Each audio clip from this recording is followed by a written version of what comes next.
आ गए। तो अब जो आप लोग कहते थे कि ईद के बाद देखेंगे, अब जो आप लोगों के साथ आने वाले हफ्तों में होने वाला है, मैं एडवांस में बता दूं, वो आप लोगों से देखा नहीं जाएगा। ठीक है, तो ये मैंने आपको एक हिंट दे दी है। 15 तारीख को बोल अभी ज़्यादा कुछ भी नहीं होगा, बस क्या छोटा मोटा क्विज ले लेंगे हम लोग। उसमें हम 40-50 मुश्किल सवाल आप लोगों को सॉल्व करने के लिए देंगे। आए सब पता चलेगा। सस्पेंस बरकरार रखें ताकि आप लोग थोड़ा टेंशन में भी रहे। वैसे आप लोग हमें हमेशा टेंशन देते हैं ना, हर मर्तबा ये मसला वो मसला। देखते हैं आप लोग कहाँ तक बर्दाश्त कर सकते हैं। अच्छा, मैं ऐसे ही मजाक कर रहा हूँ, ज़्यादा कुछ भी नहीं होगा। बस एक छोटा सा आप लोगों को मैं क्लास के स्टार्ट में बता दूँ, आप लोगों का एक छोटा सा आने वाले दिनों में एक नॉर्मल सा क्विज लिया जाएगा, just to get the idea कि आप लोग जो है वो कहाँ पे स्टैंड कर रहे हैं। तो ये चीज़ मैंने आप लोगों को पहले से बता दी है। क्विज कब होगा, ऑनलाइन होगा, ऑन साइट होगा, कितने स्टेप्स आएंगे, किस तरह का क्विज होगा, ये सारी की सारी डिटेल्स आप लोगों को बता दी जाएंगी।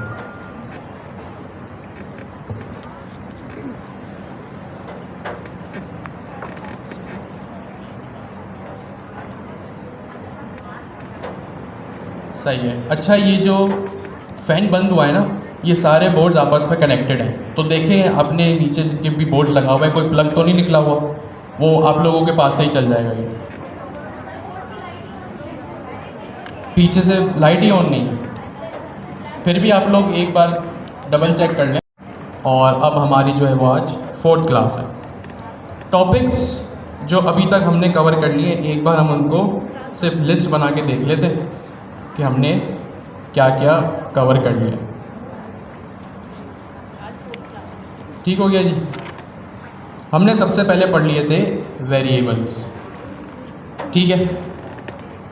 फिर हमने देखा था डेटा टाइप्स। फिर तीसरी चीज़ हमने जो एक्सप्लोर की थी वो थी लिस्ट। अब आप लिस्ट बोल लें या एरे बोल लें, एक ही बात है। अब क्योंकि हम पाइथन के कॉन्टेक्स्ट में बात कर रहे हैं, तो हम वही वोकेबलरी यूज़ करेंगे जो हम पाइथन में हमें काम आएगी या जो पाइथन में यूज़ होती है। फिर इसके बाद हमने देखे थे टपल्स, ठीक है। ये 4 चीज़ें हमने देखी थी। इसके बाद हमने एक्सटेंसिवली एक्सप्लोर किया था डिक्शनरीज़ को, सही है। फिर उसके बाद हमारा जो हमने आखिरी क्लास में जो कंटेंट पढ़ा था, आखिरी में वो थे फंक्शंस ऑलमोस्ट हमारे 90% कंप्लीट हो गए। एक छोटा सा कॉन्सेप्ट उसका बाकी है और वो हमारा कोर टॉपिक कंप्लीट हो जाएगा। फिर एक चीज़ हमने देखी थी कंडीशंस। कंडीशंस के बाद हमने कंडीशंस को ही पढ़ते पढ़ते ऑपरेटर्स को भी एक्सप्लोर किया था।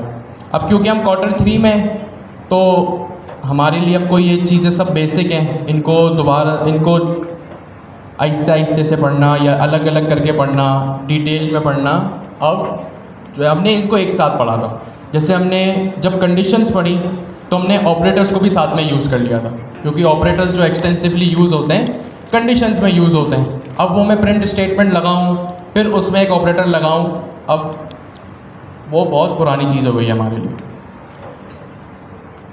बहुत बेसिक है, अगर हम वो पढ़ेंगे तो जो है वो ऐसा लगेगा कि हम कुछ नया नहीं सीख रहे। फिर इसके बाद जो मैंने लास्ट क्लास में आप लोगों को बताया था कि हम ये सब जब पढ़ रहे थे, तो आप में से किसी एक ने मुझसे क्वेश्चन किया था कि हम क्यों ये सब पढ़ रहे हैं। भाई, जब Q1 में इन सब चीज़ों को पढ़ लिया, तो फिर Q3 में इनको पढ़ने का क्या लॉजिक है, क्या तुक बनता है। तो फिर मैंने उनको जवाब दिया था, और आप में से बहुत से लोगों को शायद ये लगता भी हो, भाई जब Q1 में इन चीज़ों को एक्सप्लोर कर लिए, तो हम क्यों दोबारा इस चीज़ों को पढ़ रहे हैं। तो देखिए, मैं दोबारा इस चीज़ को जल्दी से बता दूं कि आप लोग ये मत समझें कि आप लोगों के पास आगे का कंटेंट नहीं है। आप लोगों के पास पूरे कोर्स का कंटेंट मौजूद है अपनी रेपोजिटरी में। मैंने आप लोगों को आखिरी क्लास में जाते जाते हमारी यूट्यूब की सारी प्लेलिस्ट, जिसमें पाइथन की थी, जिसमें ओपन एआई एजेंट्स थे, जिसमें क्रू आई था, जिसमें लैंग्राफ था, और जिसमें बेसिक एजेंटिक एआई के फंडामेंटल्स थे कि भाई फंक्शन कॉलिंग क्या होता है, रिट्रीवल क्या होता है, नॉलेज क्या होता है, एलएलएम क्या होता है, फाइन ट्यूनिंग क्या होता है, वगैरह वगैरह। सारी की सारी यूट्यूब पे प्लेलिस्ट मैंने आप लोगों को प्रोवाइड कर दी थी। क्योंकि मुझे पता है कि आप लोगों के जहन में जो ये सवाल है कि भाई क्यों इस चीज़ों को पढ़ रहे हैं, तो बहुत बेसिक है। ये सवाल बिल्कुल वैलिड है क्योंकि आप में से बहुत से लोग क्विक लर्नर हैं, बहुत से लोग ऐसे हैं जो मार्केट में ऑलरेडी काम कर रहे हैं, तो उनको ऐसा लगता है कि भाई हम अपना टाइम वेस्ट कर रहे हैं, कुछ यूटिलाइज़ नहीं हो रहा। तो मैंने सारी की सारी प्लेलिस्ट आप लोगों को पहले ही बता दी थी ताकि ऐसा आपको कभी ना लगे कि आप लोग अपना टाइम वेस्ट कर रहे हैं और जो है वो आप लोग दूसरों से पीछे हैं। तो YouTube की playlist already Discord Sunday 2 to 5 के डेडिकेटेड अनाउंसमेंट सेक्शन में मैंने आप लोगों को ईद से जो हमारी आखिरी क्लास थी सेकेंड डशरे में थी, उसी में मैंने आप लोगों को प्रोवाइड कर दी थी। किसी ने अभी तक नहीं देखी है, किसी का कोई भी सवाल है तो वो वहाँ पे जाके देख सकता है। डिस्कॉर्ड पे मुझे काफ़ी अच्छा लगा कि आप लोग कम्युनिकेशन रखते हैं एक दूसरे से, काफ़ी लड़के लड़कियाँ जो है वो एक दूसरे की हेल्प भी कर देते हैं। फिर एक जो मैंने आपसे बात कही थी आप उसको बड़ा एक्सटेंसिवली फॉलो कर रहे हैं कि जो भी पढ़ें, जो भी प्रैक्टिस करें, जो भी नई चीज़ सीखें, जो भी प्रोजेक्ट बनाएं, उसको लिंक्डइन पे भी पोस्ट करें। तो वो भी आप लोग कर रहे हैं, बहुत अच्छे, ज़बरदस्त। कुछ लोगों का शायद ये कंसर्न हो कि भाई हमारी लिंक्डइन प्रोफाइल तो बनी हुई है, बट हमारा जो दूसरा प्रोफेशन है वो उसके रिलेटेड बनी हुई है, तो हम जो ये कंटेंट यहाँ पे पढ़ें उस लिंक्डइन प्रोफाइल पे हम वो नहीं डाल सकते फॉर वॉट एवर रीज़न या for what ever genuine reason. तो आप अपनी दूसरी लिंक्डइन प्रोफाइल बनवा लें, कोई इशू नहीं है इसमें। सही है, जब आप कंटेंट अच्छा पोस्ट करेंगे ना तो नई लिंक्डइन प्रोफाइल में भी आपके बहुत सारे जल्दी अच्छे अच्छे फॉलोअर्स आ जाएंगे। आप भी इंडस्ट्री के लोगों को फॉलो करें, आपस में कनेक्ट करें, तो आपकी प्रोफाइल बहुत जल्दी ग्रो कर जाएगी।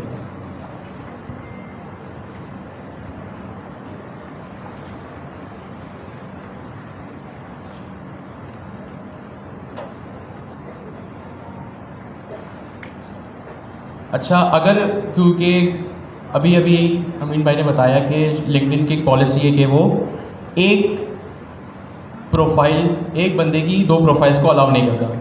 तो अगर किसी के साथ ये मसला भी आया है तो आप ट्विटर पे आ जाएं, क्योंकि हमने पिछले 10-15 दिन में ट्विटर को भी जो है वो अपना ऑफिशियल प्लेटफॉर्म जो है वो अडॉप्ट करना शुरू कर दिया है। तो ट्विटर पे भी अब आ जाएं, आपको अच्छा ट्विटर पे आएंगे तो बहुत अच्छी चीज़, आपको न्यूज़ भी मिलेगी। लिंक्डइन पे शायद आपको न्यूज़ ना मिलती हो, बट ट्विटर पे आपको न्यूज़ मिलेगी हर इंडस्ट्री से रिलेटेड, चाहे वो क्रिप्टो की इंडस्ट्री हो, वो AI की इंडस्ट्री हो, वेब डेवलपमेंट की इंडस्ट्री हो, कोई भी पॉलिटिक्स से रिलेटेड चीज़ हो, आपको वहाँ पे जो है वो उसकी न्यूज़ भी मिल जाया करेगी। तो ट्विटर, पहले हमारे पास डिस्कॉर्ड था, लिंक्डइन था, अब हमारे पास ट्विटर भी आ गया। ठीक हो गया जी। तो ये कुछ टॉपिक्स की मैंने लिस्ट बनाई थी यहाँ पर, तो आप में से अगर किसी को ऐसा लगता है कि कोई चीज़ मुझसे मिस हो गई तो मुझे बता दे, मैं यहाँ भी इसको ऐड कर दूँगा। अगर सब ओके है तो फिर हम आज का टॉपिक शुरू करते हैं। ठीक है, कुछ रह तो नहीं गया इसमें से? ठीक है जी, चलिए जी। तो हमारा आज का जो टॉपिक है वो हम फंक्शन से ही शुरू करते हैं। ठीक है। अच्छा, अब आप में से अभी भी कुछ लोगों ने, अभी मुझे पता है ईद के वेकेशंस थे, बड़ी जो है वो आप लोगों की मसरूफियात रही होंगी, तो अब ईद भी चली गई, सब कुछ ख़त्म हो गया, रमज़ान, दावतें वगैरह सब। तो अब आप लोग जितना जल्दी हो सके आज के आज जो है वो पढ़ाई की तरफ वापस आ जाएं, क्योंकि आप लोगों का लेटर दिस मंथ जो है वो एक क्विज़ कंडक्ट किया जाएगा। क्विज़ की सारी डिटेल्स आप लोगों को पहले दे दी जाएंगी, कोई रश वाली बात नहीं, आप लोगों को पता है, अब इसमें कोई डिस्कशन भी नहीं करना। हाँ, क्विज़ होगा, ठीक है, सही है, आप लोगों को पता है वही चीज़ आएंगी जो आप लोगों ने पूरे क्वार्टर में अभी तक पढ़ी हैं, कुछ भी बाहर से आउट ऑफ द बॉक्स नहीं आएगा। आउट ऑफ द बॉक्स अगर हमने जो है वो आप लोगों को देना भी चाहा तो हम आपको पहले इन्फॉर्म कर देंगे, ठीक है। तो आप लोग जो है वो जल्द से जल्द अपनी पढ़ाई को लेके सीरियस हो जाए, वैसे आप लोग हैं बट और हो जाए। तो हम स्टार्ट करते हैं फंक्शन से। तो फंक्शन डिक्लेरेशन कैसे शुरू होगी? डेफ का कीवर्ड एक जो है वो हमारे पास मौजूद होता है पाइथन में, एक रिजर्व कीवर्ड है। जब भी आपको फंक्शन बनाओ डेफ का कीवर्ड लिखेंगे, डेफ के बाद आपके फंक्शन का नाम, फॉर एग्जांपल यहाँ मैंने लिख दिया लॉगिन, सही है, राउंड ब्रैकेट्स और इसके बाद एंटर, कॉलन क्यों आएगा? इंडेंटेशन के लिए। जैसे जावास्क्रिप्ट में आपके पास कर्ली ब्रैकेट्स होते थे, पाइथन में आपके पास जो है वो कॉलन्स होते हैं, ठीक है, आपने यहाँ लगा लिया कॉलर। अब यहाँ फंक्शन के बीच में मैं लिखूंगा अपने पैरामीटर्स। मैंने यहाँ लिख लिया ईमेल एंड मैंने लिख लिया पासवर्ड। ठीक हो गया जी। और यहाँ मैं प्रिंट करवा दूंगा एक अदद अपना ऑब्जेक्ट या डिक्शनरी, या मैं एक काम करता हूँ, इसको एक वेरिएबल में भी मैं सेव करा लेता हूँ, यूज़र डिक्शनरी या यूज़र ऑब्जेक्ट। ठीक है, यहाँ मैंने एक डिक्शनरी जो है वो क्रिएट कर दी। तो यहाँ मैंने लिख दिया ईमेल, और यहाँ मैंने ईमेल में लिख दिया इस तरह से एक अदद, यहाँ पे जो मैंने ऊपर पैरामीटर लिखा था, पैरामीटर के नीचे मैंने जो यहाँ पे इसकी जहाँ मैं वैल्यू लिखूँगा, जहाँ इसकी वैल्यू होनी चाहिए, वहाँ मैंने पैरामीटर का नाम दे दिया। और यहाँ पे मैंने लिख दिया पासवर्ड इस तरह से। सही है, सिंपल है। मैंने एक जो है वो फंक्शन क्रिएट किया लॉगिन के नाम का, इसमें दो पैरामीटर्स पास किए, ईमेल और पासवर्ड। ठीक है, फिर मैंने क्या किया, एक डिक्शनरी बनाई और ईमेल और पासवर्ड जो मैंने ऊपर पैरामीटर्स क्रिएट किए थे उसमें उसको सेव करवा दिया।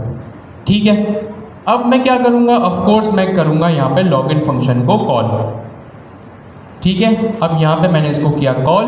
ईमेल मैंने लिख दिया ali@gmail.com और यहाँ पे मैंने पासवर्ड लिख दिया ali123। ठीक है, अब मैं इसको एग्जीक्यूट करता हूँ तो मेरे पास कोई एरर नहीं आया, लेकिन कोई चीज़ प्रिंट भी नहीं हुई। क्यों? प्रिंट नहीं करवाई क्योंकि मैंने यहाँ पे कोई प्रिंट स्टेटमेंट नहीं लगाई। यहाँ पे मैंने लिख दिया प्रिंट, और यहाँ पे मैंने यहाँ यूज़र ऑब्जेक्ट की जो मेरी डिक्शनरी है उसको मैंने यहाँ पे प्रिंट कर दिया। User object is not defined, of course indentation का यहाँ पे इशू है।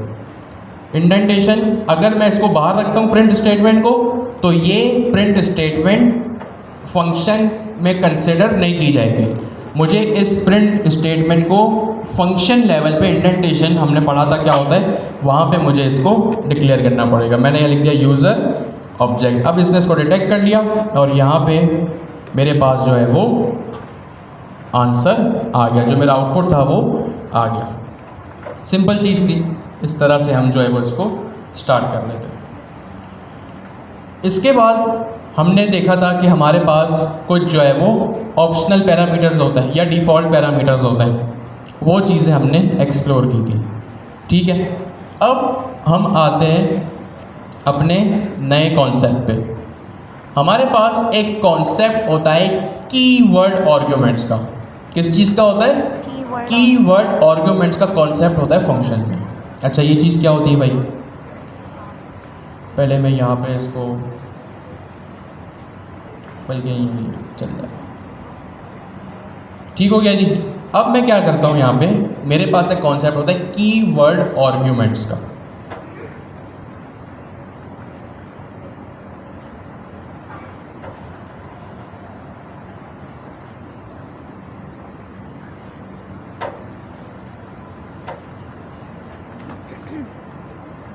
ठीक हो गया जी। अच्छा, ये चीज़ें क्या होती हैं? अभी आप इस फंक्शन को देखें, जब भी आप फंक्शन में पैरामीटर्स को डिक्लेयर करते हैं तो उसके आर्गुमेंट्स भी आप डिक्लेयर करना ज़रूरी है। सही है। अब आपको ये चीज़ पता है, ये जावास्क्रिप्ट में भी थी, पाइथन में भी है। जब भी आप किसी पैरामीटर को डिक्लेयर करेंगे ना, तो उसके आर्गुमेंट आपको सीक्वेंस वाइज उसी के अकॉर्डिंग, उसी के इंडेक्सिंग पे डिक्लेयर करने पड़ेंगे। जैसे अगर ईमेल का पहला पैरामीटर है ना, तो पहला आर्गुमेंट भी जो है वो ईमेल का होना चाहिए। जब दूसरा पैरामीटर पासवर्ड का है तो दूसरा आर्गुमेंट भी पासवर्ड का होना चाहिए। अगर आप कोई तीसरा पैरामीटर डिक्लेयर करते हैं, सपोज डेट ऑफ बर्थ, तो जो तीसरा आर्गुमेंट होगा वो भी जो है वो डेट ऑफ बर्थ का ही होना चाहिए। ठीक है, ये कॉन्सेप्ट से आप पहले से फेमिलियर है। अब कीवर्ड आर्गुमेंट्स क्या होते हैं? ये अगर सपोज करें आपके फंक्शन में बहुत सारे पैरामीटर्स हैं, जाहिर सी बात है ह्यूमन एरर के हर जगह चांसेस होते हैं, मे बी आप मिस कर जाएं इस चीज़ को, आप सीक्वेंस जो है वो मिस कर जाएं। अगर आपके पास 10 पैरामीटर्स हैं, 5 पैरामीटर्स हैं, 12 पैरामीटर्स हैं, तो मे बी आपके लिए जो है वो पैरामीटर्स को और आर्गुमेंट्स को सिंक रखना मुश्किल हो जाए। इस चीज़ को टैकल करने के लिए आपके पास एक कॉन्सेप्ट होता है कीवर्ड आर्गुमेंट्स का। अब आप इसको, दो वर्ड है यहाँ पे, कीवर्ड आर्गुमेंट्स। इसका मतलब ये है कि भाई जब आप अपने आर्गुमेंट्स को डिफाइन करें ना, यहाँ पे फंक्शन आर्गुमेंट्स क्या होते हैं, जब फंक्शन कॉल होता है उसके अंदर जब आप वैल्यूज लिखते हैं वो आर्गुमेंट्स कहलाते हैं। ठीक है, इस बात से किसी को कोई इख्तिलाफ है? जब फंक्शन कॉल होता है, जैसे यहाँ लॉगिन कॉल हो रहा है, उसमें जब आप वैल्यूज को डिक्लेयर करते हैं तो वो आर्गुमेंट्स कहलाते हैं। आर्गुमेंट्स यहाँ लिखे कीवर्ड। इसका मतलब ये है कि जब आप अपने आर्गुमेंट्स को डिक्लेयर करो ना तो उसको कीवर्ड के साथ करो, पैरामीटर का कीवर्ड। आई रिपीट, इसका कीवर्ड आर्गुमेंट्स का मतलब ये है कि भाई जब आप अपने फंक्शन के कॉलर में, फंक्शन जब कॉल कर रहे हो उसमें जब आप आर्गुमेंट्स डिक्लेयर करो तो उनको कीवर्ड के साथ कर दो। अब जाहिर सी बात है, जब कीवर्ड के साथ होंगे, वैसे ही जैसे आपने डिक्शनरी में किया था। आप डिक्शनरी में क्या करते थे, की लगा देते उसकी वैल्यू, की लगा देते उसकी वैल्यू। तो इसी तरह आपके पास एक ऑप्शन होता है कीवर्ड आर्गुमेंट्स का। सही है कि जब आप आर्गुमेंट्स डिक्लेयर करते हैं फंक्शन कॉलर में तो कीवर्ड के साथ करते हैं। अब पहले तो अपने बराबर वाले समझाएं कि कीवर्ड आर्गुमेंट्स होते हैं, बराबर वाले को समझाएं। डिक्लेयर करने के लिए सबसे पहली चीज़ मुझे ये करनी पड़ेगी, सबसे पहला जो मेरा आर्गुमेंट होगा या कीवर्ड आर्गुमेंट से पहले, अब गौर से सुनिएगा इस बात को, कीवर्ड आर्गुमेंट से पहले एक एस्टेरिक का साइन लगेगा। किस चीज़ का साइन लगेगा? एस्टेरिक का साइन लगेगा। वो हो इस तरह का। सही है, देखें यहाँ पे लॉगिन के फंक्शन में मैंने क्या किया है, सबसे पहले मैंने एक एस्टेरिक का साइन लगाया है। अब अगर मैं आपसे पूछूँ ना, सेंटेक्स देख के बताएं कि ये कीवर्ड आर्गुमेंट है या नॉर्मल आर्गुमेंट है? कीवर्ड। ये कीवर्ड है। तो आप जब भी सिंगल स्टेरिक को देखेंगे ना, अच्छा सिंगल स्टेरिक के बाद कॉमा लगाएंगे, ऐसा नहीं आप कॉमा लगाना भूल जाएं तो मसला हो जाएगा। ठीक है, आप स्टेरिक को का साइन लगाएंगे और उसके बाद कॉमा लगाएंगे, और उसके बाद आपके जितने भी पैरामीटर्स होंगे ना, 1 हो 10 हो 50 हो, पाइथन खुद ही समझ जाएगा कि ये जो आगे वाले पैरामीटर्स है स्टेरिक के वो कीवर्ड आर्गुमेंट्स है। क्या चीज़ है? कीवर्ड आर्गुमेंट्स है।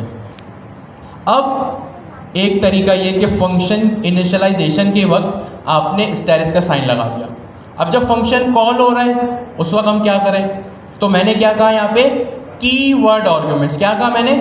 Keyword arguments. आपने इतनी प्रोग्रामिंग पढ़ी क्वार्टर 1, 2, 3 में, आप अंदाज़ा लगा सकते हैं या कुछ समझ आ रहे हैं कि इसको कैसे डिक्लेयर करेंगे?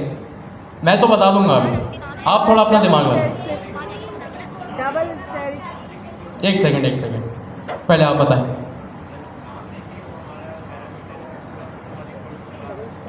सही है, आप बताएं। सही है, और कोई बताएगा?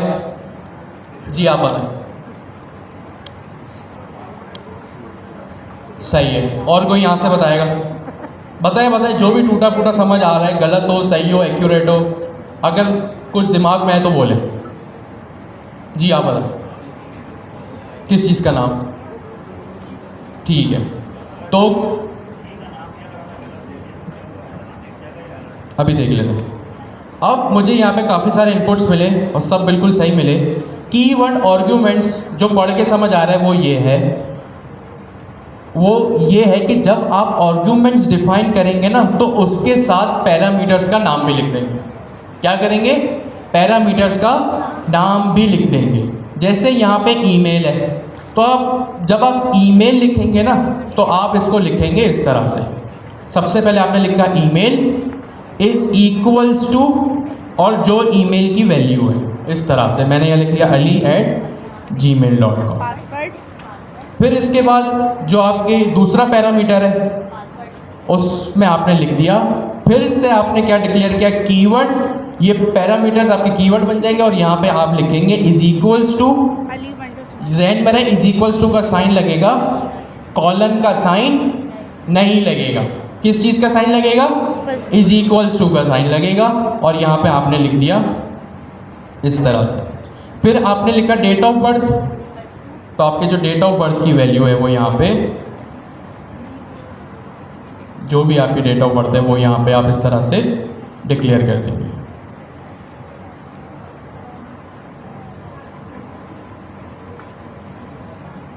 ठीक है, ये होते हैं आपके कीवर्ड आर्ग्यूमेंट्स। ईमेल आपने इज इक्वल्स टू लिखा, अभी तक आप क्या कर रहे थे, पैरामीटर डिफाइन कर रहे थे, और पैरामीटर के बाद जब फंक्शन कॉल करने की बारी आ रही थी तो डायरेक्ट वैल्यू लिख रहे थे।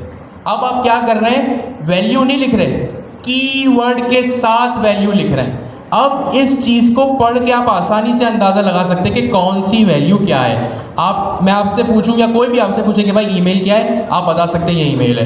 पासवर्ड कीवर्ड पढ़ के आप जैसे डिक्शनरी में आसानी से बता सकते थे, अब आप कीवर्ड आर्ग्यूमेंट्स में भी ये चीज़ बता सकते हैं। मैंने इसको एग्जीक्यूट किया तो यहाँ पे देखिए मेरे पास आउटपुट आ गया। ठीक है, अब यहाँ पे क्योंकि इस चीज़ का आ रहा है, इसको मैंने यहाँ से रिमूव कर दिया। तो देखिए यहाँ पे अब डेट ऑफ बर्थ इसलिए नहीं आ रहा क्योंकि यहाँ पे मैंने डेट ऑफ बर्थ को प्रिंट नहीं कराया। ठीक है, जल्दी से इस कोड को देखें। जी बिल्कुल कर सकते हैं। एक जो नई चीज़ है वो आपके लिए ये सिर्फ सिंगल स्टेरिक है। क्या चीज़ है, सिंगल स्टेरिक आपके लिए नई चीज़ है, और आगे जो भी आ रहा है वो पोजिशनल क्या चीज़ है, कीवर्ड आर्ग्यूमेंट्स। अब आप लोगों को दो चीज़ें पता है, आप लोग जो फंक्शन पढ़ रहे हैं ना, उसमें सबसे पहले जो आपने लास्ट क्लास में पढ़ा था उनको अब ये वोकैबुलरी जहन में होना ज़रूरी है। ये आपको क्विज में भी काम आएगी, आगे फ्यूचर इंटरव्यूज़ में भी काम आएगी। पहले जो आपने पढ़े वो थे पोजिशनल आर्ग्यूमेंट्स। क्या चीज़ थी, पोजिशनल आर्ग्यूमेंट्स। अभी जो आपने देखा वो था कीवर्ड आर्ग्यूमेंट। पोजिशनल आर्ग्यूमेंट क्या होता है, जो सिंक होके एक दूसरे से चलता है कि पहला पैरामीटर पहला आर्ग्यूमेंट, दूसरा पैरामीटर दूसरा आर्ग्यूमेंट, 10वां पैरामीटर 10वां आर्ग्यूमेंट। ये होते हैं पोजिशनल। भाई पोजीशन वाइज आप काम कर रहे हैं ना, जिस पैरामीटर की जो पोजीशन है उसी आर्ग्यूमेंट की उसकी वही पोजीशन होगी, वही वैल्यू होगी। सही है। अब आपने पोजिशनल आर्ग्यूमेंट भी देख लिए, जो आपने जावास्क्रिप्ट में भी देखे, पाइथन में भी देखे। अब आप देख रहे हैं कीवर्ड आर्ग्यूमेंट, जो आप इस तरह से कीवर्ड्स के साथ डिफाइन करते हैं। अच्छा, अब एक और चीज़, अगर यहाँ मैं स्टैरिक से पहले, स्टैरिक दिख रहा है, स्टैरिक से पहले अगर मैं लिख दूँ रोल नंबर, कॉमा सेपरेटेड ये वैल्यूज़ होती है ऑफकोर्स। मुझे अब आप दिमाग लगाएं, तुक्का लगाएं, कुछ भी करें, लेकिन जवाब सब दें। ये रोल नंबर भी क्या कीवर्ड आर्ग्यूमेंट कंसिडर किया जाएगा या पोजिशनल आर्ग्यूमेंट? Positional argument. क्यों? क्योंकि ये स्टैरिक से पहले है। अब अगर मुझे इसको डिफाइन करना है तो मैं यहाँ पे पोजिशनल आर्ग्यूमेंट है, कीवर्ड भी इसके साथ डिफाइन नहीं होगा, सीधा सीधा मैं यहाँ पे अपना रोल नंबर लिख दूंगा। ठीक है, इस तरह से। अब आप डिफरेंस खुद देख सकते हैं कि जो पोजिशनल आर्ग्यूमेंट है उसमें कोई मेरे पास जो है वो कीवर्ड नहीं है, लेकिन जबकि जो कीवर्ड आर्ग्यूमेंट है उसमें मेरे पास कीवर्ड के साथ मैं डाटा लिख रहा हूँ। तो ये चीज़ मैंने यहाँ पे, अब ऑफ कोर्स मैंने यहाँ पे रोल नंबर को प्रिंट नहीं किया, मैं यहाँ पे रोल नंबर। ठीक है, जो आपका सवाल था कि रोल नंबर की जो की है, डिक्शनरी की जो की है वो डबल कोट्स में है, लेकिन जो पैरामीटर है वो विदाउट डबल कोट्स आएगा। अब मैं जब इसको प्रिंट करूँगा तो मेरे पास होपफुली मेरा रोल नंबर इस तरह से प्रिंट हो जाएगा। ठीक है, क्या चीज़? हाँ, अच्छा, एक और चीज़, एक और जो फ़ायदा इस चीज़ का कीवर्ड आर्ग्यूमेंट्स का वो ये भी है कि सीक्वेंस मैटर नहीं करता। क्या कहा मैंने? सीक्वेंस मैटर नहीं करता। अब सबसे पहले मैं लिखूंगा लॉगिन। सही है, मैंने लिख दिया यहाँ पे लॉगिन। अब पोजिशनल आर्ग्यूमेंट तो अपनी जगह पे आएगा, वो कॉम्प्रोमाइज़ नहीं करेगा। पोजिशनल आर्ग्यूमेंट अपनी जगह पे आएगा। तो पहला जो मेरा पोजिशनल आर्ग्यूमेंट वो रोल नंबर था, वो अपनी जगह पे ही आएगा।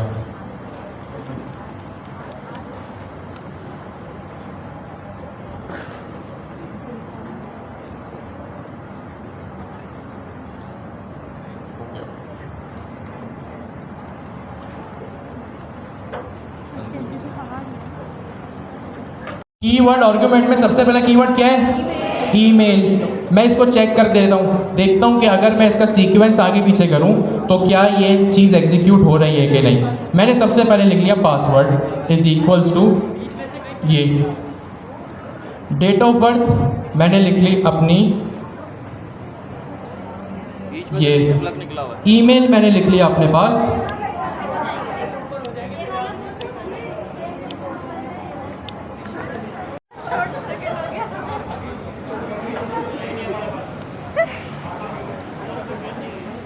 सर मैं आपका सबसे बड़ा फैन हूँ। इसको भी आगे पीछे करके देख लिया। जब मैंने फंक्शन को डिक्लेयर किया तो email, password and date of birth का सीक्वेंस है, लेकिन जब मैंने इस फंक्शन को कॉल किया, ये देखिए सेकंड कॉलर में मैंने क्या किया, पासवर्ड को पहले डिफाइन किया, डेट ऑफ बर्थ को बाद में किया, ईमेल को मैंने सब तीसरे नंबर पे किया, तब भी मेरे पास कोई एरर नहीं आया, मेरे पास मेरी चीज़ जो है वो एग्जीक्यूट हो गई। अब एक आपने एक बात कही कि सीक्वेंस तो चेंज हुआ नहीं, तो सीक्वेंस चेंज नहीं हुआ तो देखिए एरर नहीं आया। सीक्वेंस चेंज हो गया, लेकिन देखिए जिस ऑर्डर में मैंने प्रिंट करवाया है ना, ये उस ऑर्डर में ही प्रिंट होगा। दो अलग अलग चीज़ें। अगर एरर आना होता ना, टेक्निकल एरर आना होता, सिंटैक्स एरर आना होता, तो इस कॉलर की वजह से आ जाता। ये जिस ऑर्डर में मैंने प्रिंट करवाया ना, ये उस ऑर्डर में प्रिंट हो रहा है, सही है, इसलिए प्रिंट स्टेटमेंट वही है जो दोनों पहले की थी। लेकिन अब जब मैं कॉल करते हुए मैंने सीक्वेंस अलग किया ना, तब भी कोई एरर मेरे पास नहीं आया। तो कीवर्ड आर्गुमेंट्स का एक ये फ़ायदा है कि जो है वो हमारे पास सीक्वेंस मैटर नहीं करता। आप कीवर्ड के साथ अपनी वैल्यूज़ लिखें ताकि आपकी रीडेबिलिटी भी बढ़ जाए। तो ये थे आपके पास सिंपल कॉन्सेप्ट कीवर्ड आर्गुमेंट्स। जी, अलग अलग कॉन्टेक्स्ट हैं। एक चीज़ को प्रिंट करवाना अलग कॉन्टेक्स्ट है, और फंक्शन में आर्ग्यूमेंट्स को पास करना पाइथन के लिए एक अलग कॉन्टेक्स्ट है, सही है। अब मैं बात कर रहा हूँ सीक्वेंस की। सीक्वेंस मैटर करता है पाइथन के लिए, ऐसा ही है, हर प्रोग्रामिंग लैंग्वेज के लिए कुछ उसूल है। सीक्वेंस मैटर करता है पाइथन के लिए। जब मैंने पाइथन को अपने कीवर्ड आर्गुमेंट्स भेजे ना, सीक्वेंस आगे पीछे करके, तो इसने इस कॉलर में कोई एरर नहीं दिया। ये एक कॉन्टेक्स्ट है, सही है। प्रिंट करवाना एक दूसरा कॉन्टेक्स्ट है यूज़र के लिए। दो अलग अलग चीज़ें। एक कॉन्सेप्ट है पाइथन के लिए, दूसरा है यहाँ पे प्रिंट करवाने के लिए। दोनों चीज़ें अलग अलग कॉन्टेक्स्ट में हैं। तो एज अ डेवलपर अब आप जब 3 क्वार्टर से एक चीज़ को पढ़ रहे हैं, तो टेक्निक अब हम 2-3 कॉन्टेक्स्ट में एक साथ प्रिंट करवाने का यूज़र के लिए कॉन्टेक्स्ट। जी, एक सेकेंड।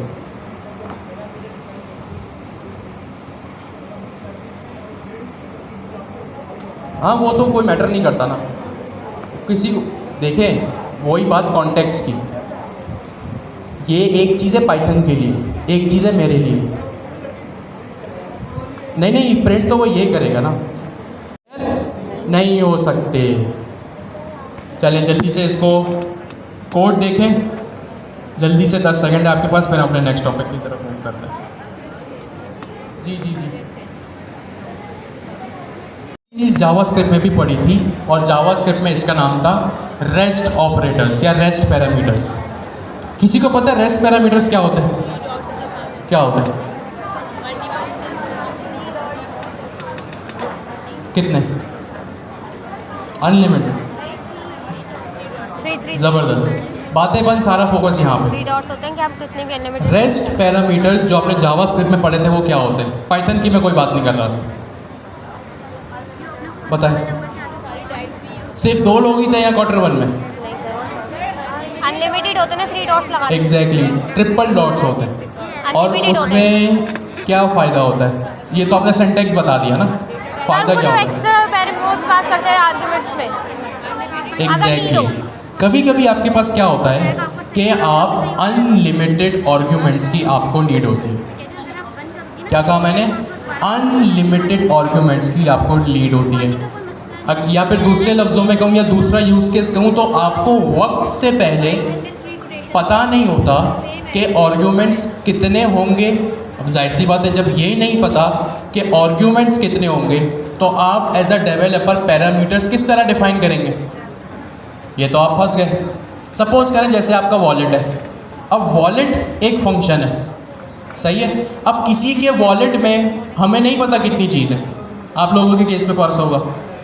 अब वॉलेट में भाई कोई करेंसी रखता है, कोई बस अपना एनआईसी रखता है बस।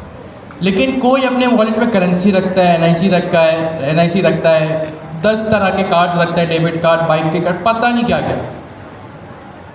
तो इस तरह के केस में जब आपको पता नहीं हो ना कि चीज़ें कितनी होंगी, आप रखते हैं रेस्ट पैरामीटर्स, जो कि जावास्क्रिप्ट में। पाइथन में आप इसको कीवर्ड आर्गुमेंट्स या कुछ भी कह लें, इसका अभी हम सिंटैक्स देखते हैं। अब आपको ये चीज़ थोड़ी सिमिलर लगेगी, सही है। तो रेस्ट पैरामीटर्स जो टाइपस्क्रिप्ट में थे, उसका क्या बेनिफिट था?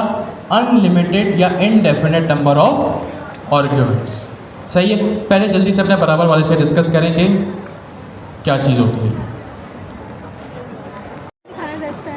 डबल स्टेरिस, देखो ये डबल है, सही है। तो अलग तरीके से है।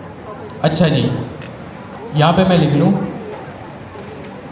फॉर अनलिमिटेड आर्ग्यूमेंट्स, ठीक है। स्टैटिक से होंगे डबल स्टैटिक, ठीक है। अच्छा, इसका यूज़ केस अभी हम देखते हैं। मैंने लिखा है एक फंक्शन बनाया, फंक्शन पैरामीटर्स में होगा, मैंने लिखा फंक्शन डेफ, मैंने लिख दिया यहाँ पे। सपोज करें मेरे पास एक फंक्शन है जिसमें मुझे क्रिप्टो करेंसीज़ को लिस्ट करना है। अब क्रिप्टो करेंसीज तो कितनी सारी होती है, आपके पास 100 भी हो सकती है, 150 भी हो सकती है, 200 भी हो सकती हैं। इतनी सारी क्रिप्टो करेंसीज हैं, तो अब क्या करूं मैं? सपोज करें मेरे पास 200 हैं, तो मैं यहाँ 200 पोजिशनल आर्ग्यूमेंट्स तो डिफाइन करने से रहा, कितने सारे जो है वो पोजिशनल आर्ग्यूमेंट्स हो जाएंगे। फिर हर एक को सिंक रखना, वो एक अलग बहस। तो मेरे पास यहाँ पे एक फीचर है डबल स्टैटिक पैरामीटर्स का। मैंने यहाँ पे लिख दिया बाइनेंस। सपोज करें मेरा एक फंक्शन है, उसका नाम है बाइनेंस। यहाँ पे मैंने इसको इस तरह से डिफाइन कर दिया। अब मैं इसको किस तरह डिफाइन करूँगा? मैं यहाँ पे लगाऊंगा डबल स्टैटिक इस तरह से। जैसे मैंने यहाँ लिखा डबल स्टैटिक, इसी के साथ ही मैं यहाँ पे अपने पैरामीटर का नाम डिफाइन कर दूंगा, ठीक है। पैरामीटर का नाम कुछ भी हो सकता है। आप अक्सर देखेंगे, चाहे वो आप किसी दूसरे डेवलपर का कोड उठाएं, कोई यूट्यूब का ट्यूटोरियल देखें, कोई डॉक्यूमेंटेशन देखें, कोई ब्लॉग पढ़ लें, आपको एक चीज़ कॉमन मिलेगी, कीवर्ड आर्ग्यूमेंट्स। ये जो चीज़ है ना, ये मैंने पैरामीटर का नाम डिफाइन किया, ये कुछ भी हो सकता है इस तरह से, सही है, कुछ भी हो सकता है। लेकिन आपको मोस्ट प्रोबेबली चीज़ों को साफ सुथरा रखने के लिए इसको कहा जाता है कीवर्ड आर्ग्यूमेंट्स। KW का मतलब कीवर्ड, ARGS का मतलब आर्ग्यूमेंट्स, कीवर्ड आर्ग्यूमेंट्स। यहाँ पे आपने इसको इस तरह डिफाइन किया। अब गौर से देखें कि यहाँ पे फंक्शन किस तरह है। इस पास को छोड़ दें, चले मैं हटा देता हूँ उसको। मैंने पैरामीटर किस तरह डिफाइन किया? डबल स्टैटिक लगाए मैंने, और यहाँ पे अपने पैरामीटर का नाम। यहाँ पैरामीटर का नाम कुछ भी हो सकता है, ठीक है। क्या हो सकता है? कुछ भी हो सकता है। यहाँ पे मैंने कुछ भी लिख दिया। अब मैं इसको किस तरह लिखूँगा? यहाँ पे मैंने प्रिंट करवा दिया कुछ भी, ठीक है। इस तरह से मैं यहाँ पे इसको प्रिंट करवा दिया। अब जब मैं इस फंक्शन को अपने कॉल करूँगा, अब दूसरी चीज़, पहली चीज़ आपने देख ली डबल स्टैटिक। दूसरी ज़रूरी चीज़ यहाँ पर ये है कि मैंने लिखा यहाँ फंक्शन का नाम, कॉल किया इसको, ठीक है, फंक्शन कॉल कर दिया। अब जब मैं इसको वैल्यू दूंगा तो कीवर्ड आर्गुमेंट की तरह ही दूंगा। दो चीज़ें यहाँ याद रखने वाली, एक डबल स्टैटिक, और जब आप वैल्यूज़ डिफाइन करेंगे तो जो आपने स्टैटिक का मतलब पहले पढ़ा, अभी भी कॉल उसी तरह ही होगा। यहाँ पे जब मैंने बाइनेंस लिखा, इसकी जो है वो इसको मैंने कॉल किया, अब मैं इसकी वैल्यूज़ डिक्लेयर करूँगा तो इसकी वैल्यू डिक्लेयर होगी। फॉर एग्जांपल मैंने लिख दिया बिटकॉइन, की डिफाइन की इज इक्वल्स टू, यहाँ पे कोई भी मैंने इसकी वैल्यू लिख दी, ठीक है, कोई भी वैल्यू इसकी मैंने लिख दी। ये वैल्यू नंबर, स्ट्रिंग, कुछ भी हो सकता है। अभी तक आगे चले, बाद में बात करते हैं। फिर मैंने एक और पैरामीटर डिफाइन किया, यहाँ पे आर्गुमेंट डिफाइन किया, की डिफाइन की इज इक्वल्स टू कोई भी वैल्यू मैंने इसकी लिख दी। अब जितने चाहूँ मैं यहाँ पे एक और तीसरी चीज़ नोट करें। सबसे पहली चीज़ क्या नोट की आपने? Double steric. क्या नोट की सबसे पहली चीज़? Double steric. दूसरी चीज़ क्या पढ़ी हमने? कीवर्ड आर्गुमेंट की तरह ही कॉल होगा। किसकी तरह कॉल होगा? कीवर्ड आर्गुमेंट की तरह। तीसरी चीज़ नोट करने वाली, यहाँ मैंने कितने पैरामीटर डिफाइन किए? एक। और आर्गुमेंट कितने दिए? 2। अब देखते चलता है कि एरर आता है। ये एग्जीक्यूट हुआ और मेरे पास जो है वो सही से तरीके से ये चीज़ चल गई। ठीक है, एक सेकेंड।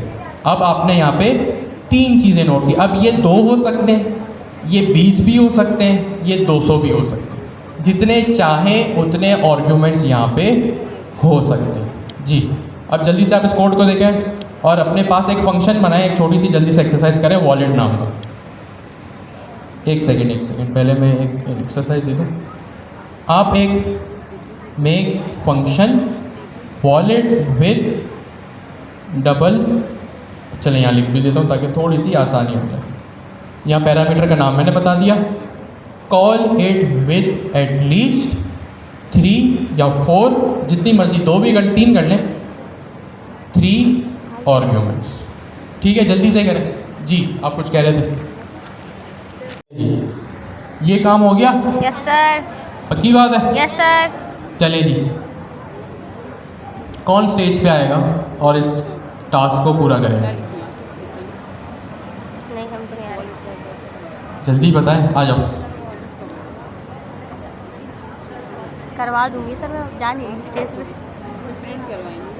कर लिया?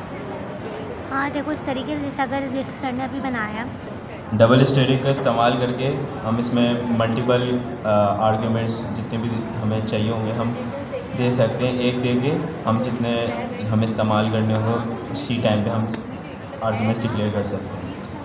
अब जैसे कि हम यहाँ पे पेमेंट्स का आर्ग्यूमेंट डिक्लेयर कर देते हैं। डबल स्टेरिक की हेल्प से करेंगे तो मल्टीपल आर्ग्यूमेंट्स डिक्लेयर हो गए, जितने हमें यूज़ करने को हम यूज़ कर लेंगे। कॉलम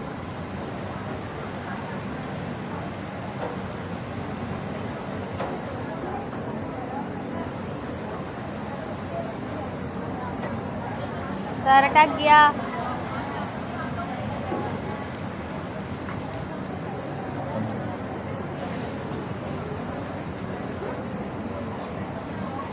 अब यहाँ पे हम वॉलेट का स्क्रीन नहीं फंक्शन कॉल चली। कर रहे हैं और इसके अंदर मल्टीपल पेमेंट्स के हम आर्ग्यूमेंट्स पास करेंगे। अब हमें जिसके मल्टीपल जगहों से पेमेंट्स रिसीव हो रही हैं हमारे एक ही वॉलेट के अंदर।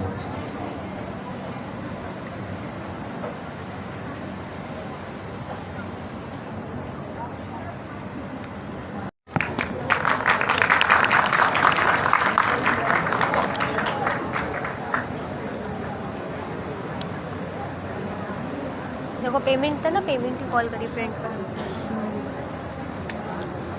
बाकी तो पूरा ठीक है। हाँ,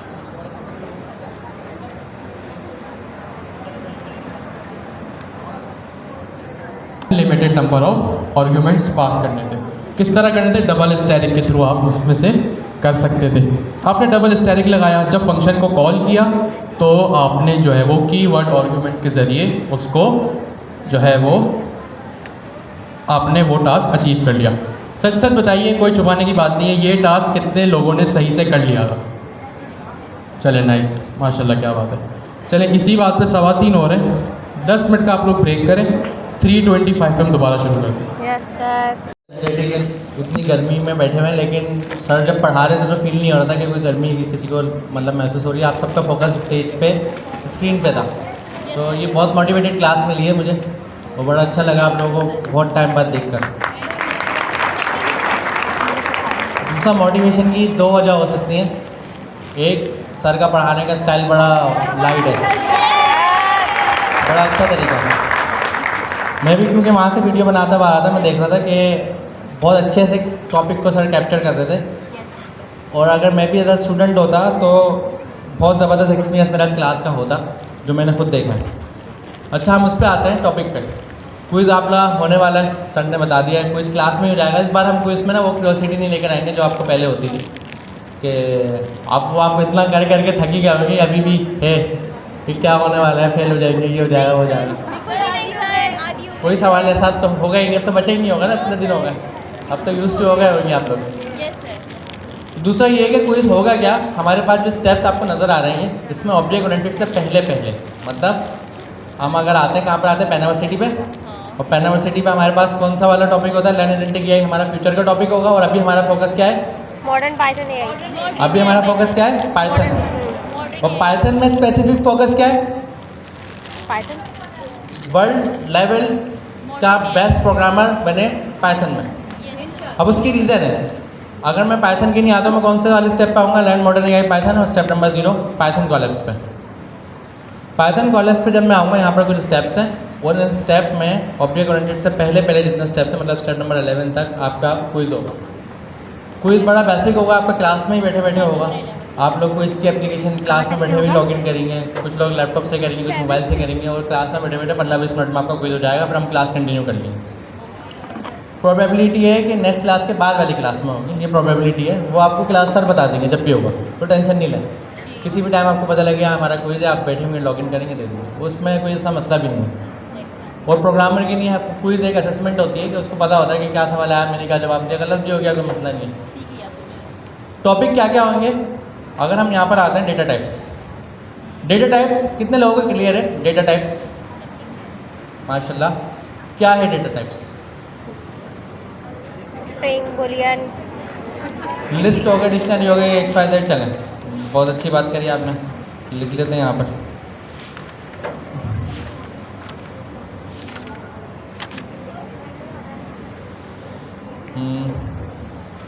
टीचर नेम, हम कोई भी नाम लिख लेते हैं।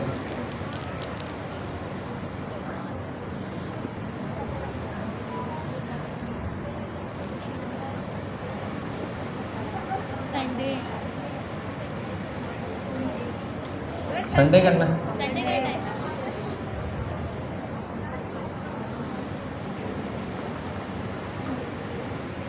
अब इसको डेटा टाइप क्या दूंगा, स्ट्रिंग दूँ, तो ये स्ट्रिंग क्या है यहाँ पर हमारे पास, डेटा टाइप।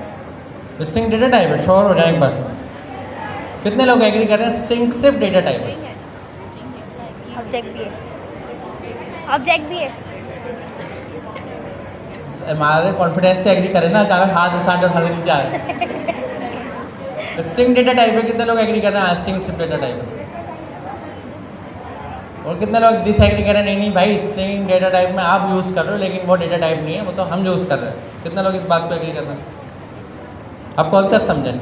स्ट्रिंग क्या है, क्या बताया था आपने, डेटा टाइप। स्ट्रिंग क्या है, क्या है, ये अचानक नाम के चीज़ से हो गया, क्या बताया आपने, आपने क्या बताया था अभी, ऑब्जेक्ट, क्लास। स्ट्रिंग क्या है, क्लास है। अच्छा, डेटा टाइप तो हम बोल रहे हैं ना, हमारी नहीं डेटा टाइप है, हम बोल रहे हैं स्ट्रिंग एक डेटा टाइप होती है, लेकिन ये वाला STR क्या है, ये वाला STR क्लास है। स्ट्रिंग डेटा टाइप है, ये बात सही है, इसमें कोई गलत नहीं है, लेकिन ये STR क्या है, क्लास है। अभी क्लास क्यों है, नॉर्मली जब आप स्ट्रिंग बनाते हो तो स्ट्रिंग इस तरीके से बनता है, ये बात तो आपको मालूम होगी। अभी स्ट्रिंग क्या थी, क्लास थी, क्लास को कॉल करते हैं ना, क्लास को हमने कॉल करा, उसमें हमने कोई ना कोई आर्गुमेंट पास कर दिया और वो आर्गुमेंट हमें मिल गया। अब हमारी ये वैलिडेशन थी, हम ये चाहते थे कि ये जो डेटे का ऑनर है उसी का डेटा है, कोई और ना है। मतलब ये अगर स्ट्रिंग से क्रिएट हो रहा है तो इसका पेरेंट कौन हो गया, इसका क्रिएटर कौन हो गया, स्ट्रिंग। तो अगर इसका क्रिएटर कोई बोले इंटीजर है तो हम मना करते हैं, इसका क्रिएटर तो स्ट्रिंग है।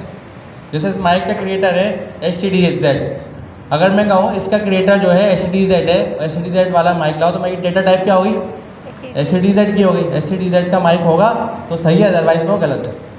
तो इसका मतलब ये तो कंपनी है, लेकिन मैं इस कंपनी को ऐसा क्या यूज़ कर रहा हूँ, डेटा टाइप, क्योंकि मैं वैलिडेशन करना चाह रहा हूँ कि मेरे पास चीज़ सही आ रही है, गलत आ रही है। तो स्ट्रिंग जो ये क्लास है, इस क्लास से चीज़ होने वाली जो क्रिएट हो रही है, हमने कहा उसकी टाइप क्या होगी, वही क्लास होगी। तो उस क्लास को हमने टाइप यूज़ कर लिया। क्या हम अपनी कस्टम टाइप बना सकते हैं, कैसे बनाएंगे,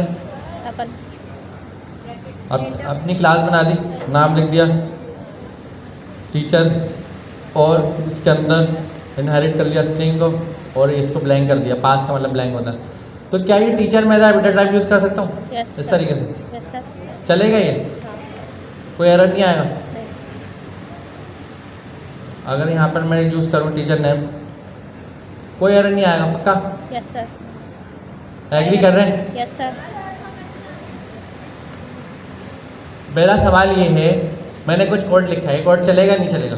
चलेगा चलेगा। चलेगा, चला के देखते हैं।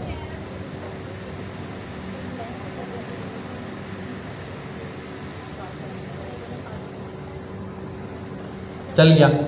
डेटा टाइप क्या यूज़ करी है मैंने? तो टीचर क्या है? टीचर क्या डेटा टाइप है? नहीं, क्लास है। टीचर क्लास है। तो स्ट्रिंग क्या है? बस ये कॉन्सेप्ट समझाना था कि डेटा टाइप जरूरी नहीं है स्ट्रिंग हो। स्ट्रिंग एक क्लास है, उस क्लास का इंस्टेंस हम यूज़ कर रहे होते हैं। ये जो स्ट्रिंग हम यहाँ पे लिखते हैं, जैसे मैंने ऐसे लिखा है, अगर मैं बैक करूँ, वापस आ जाऊँ, वापस से पुराने वाले कोड पर आ जाऊँ, ये कोड तो समझ आ रहा था।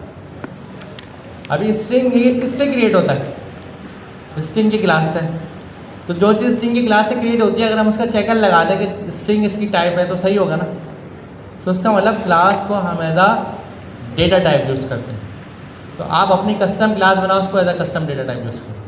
उससे फ़ायदा क्या हुआ? अगर उस क्लास से डेटा आ रहा है तो वो सही है, वरना फॉल्स हो जाएगा। एग्री कर रहे हैं? Yes sir. इस कोड में, इस सेंटेक्स में, इस कॉन्सेप्ट में किसी को प्रॉब्लम है? ठीक है। दूसरा सवाल, मुझे ये बताया, अगर यहाँ पे मैं इंटीजर लिख दूँ, एरर आएगा नहीं आएगा? आएगा एरर आएगा। आएगा।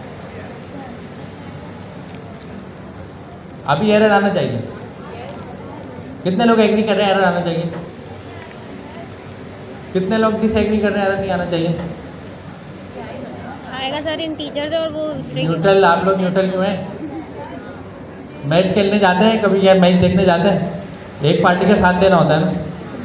ऐसा तो नहीं करते कि फुटबॉल का मैच देखने गए, जिसने गोल मारा बस वो हमारी पार्टी। दो टी शर्ट पहनते, जो जीता उसकी टी शर्ट चेंज करिए। वो तो बाहर मार खाने से बच रहे होंगे ना, तो बाहर लोग पकड़ लेंगे, क्या हुआ? सही है, इतना तो कर सकता है ना बंदा, फिटनेस से फिटनेस ही तो कर सकता है। ठीक है, तो भाई एक पार्टी का साथ देना है ना। मुझे बताएं एरर आएगा? कितने लोग कह रहे हैं एरर आएगा? कितने लोग कह रहे हैं नहीं आएगा? ये तो 50-50 हो गया है। तो चलें भाई, चला के देखते हैं। एरर तो नहीं आया? क्यों? आप इसके दो मुझे मतलब मिले। पहले मैं सवाल पूछूंगा, अगर मैंने इंटीजर टाइप लिखी, टाइपस्क्रिप्ट का आपका बैकग्राउंड है, टाइपस्क्रिप्ट में आप गलत टाइप लिखते थे, एरर आता था? Yes sir. पाइथन में गलत टाइप लिखे, एरर क्यों नहीं आ रहा? आपने जाके सर्चिंग करी क्या, क्यों नहीं आ रहा, और क्या करना चाहिए मुझे, किस तरीके से मुझे ये भाई टाइप लिखने का फ़ायदा क्या है जब वो चेक ही नहीं कर रहा? तो आपने क्या करना पड़ेगा कि भाई ये टाइप चेक करें। टाइप इंट के साथ ब्रैकेट में टाइप ऑफ तो चले चेकिंग, वो तो अलग से कोड लिखना पड़ेगा ना। मैंने यहाँ लिख तो दी टाइप, बात तो यही हो जानी लिखेंगे चाहिए सर इसके साथ ब्रैकेट टाइप स्कीम में हम अलग से टाइप लगाते थे, वो तो खुद ही एरर पकड़ लेता था। इंट तो वो कैसे करेंगे टाइप स्ट्रिंग हम? इसको साथ सर ये बात को भी इंट में लिखेंगे ब्रैकेट के साथ। नहीं, क्लास वाला तरीका नहीं, वो तो कस्टम हो गया ना। स्ट्रिंग ये इंटीजर है, ये भी तो पाइथन ने बनाया ना, ये भी तो टाइप हो गई ना, ये भी तो क्लास हो गई ना। इंटीजर खुद भी तो इटसेल्फ क्लास है। तो टाइपस्क्रिप्ट में भी यही था, टाइपस्क्रिप्ट में भी इंटीजर और स्ट्रिंग क्लास होती थी। Yes, sir. आपको क्या लग रहा है? उसमें टाइप थी, उसमें भी क्लास थी। तो मुझे ये बताएं, किसी ने जाके सर्च करा कि अगर मैं गलत टाइप लिख रहा हूँ, एरर आ रहा है, तो मैं क्या करूँ? एरर मतलब गलत टाइप लिखने में एरर आना चाहिए, क्यों नहीं आ रहा?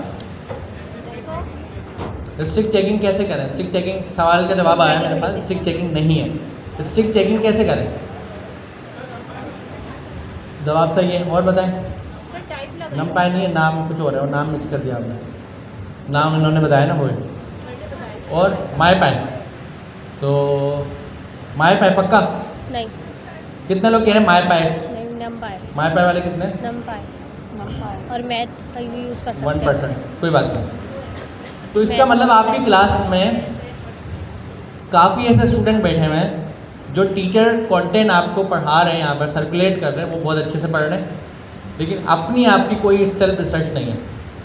उसकी रीज़न, ये सवाल मैं नहीं पूछूंगा किसी पाइथन वाले से, आप टाइपस्क्रिप्ट का बैकग्राउंड है, आपसे ये सवाल पूछना बनता है, क्योंकि टाइपस्क्रिप्ट में गलत डेटा टाइप पर एरर आता है और आपके पास गलत डेटा टाइप पर एरर नहीं आ रहा। आपको क्यूरियोसिटी होनी चाहिए कि मैं लिख क्यों रहा हूँ टाइप जब एरर नहीं आ रहा, तो मैं लिखूँ ही नहीं, या मैं लिखूँ तो फिर वो चेक करें। और नहीं चेक करने के पीछे रीज़न क्या है, मैं उसको एक्सप्लोर करूँ या उसका कोई जवाब लाऊँ, या एटलीस्ट मेरे पास रीज़न हो कि भाई मैंने जाकर रिसर्च करी थी, मुझे ये 2 चीज़ें मिली थी, मैंने चलाई नहीं, मैं पता नोट नहीं। करवाएंगे। तो ये क्यूरियोसिटी आप में होनी चाहिए।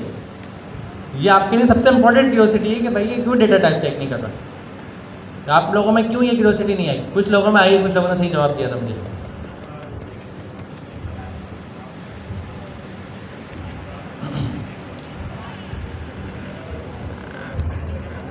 नहीं, बात एक ही है, ऐसे लिखें वैसे लिखें, बात एक है। भाई ने बताया कि सिंटैक्स को थोड़ा सा चेंज कर लें, लेकिन बात तो एक ही है ना, ऐसे लिखें या वैसे लिखें। मसला इसमें नहीं है, मसला कंपाइलर में।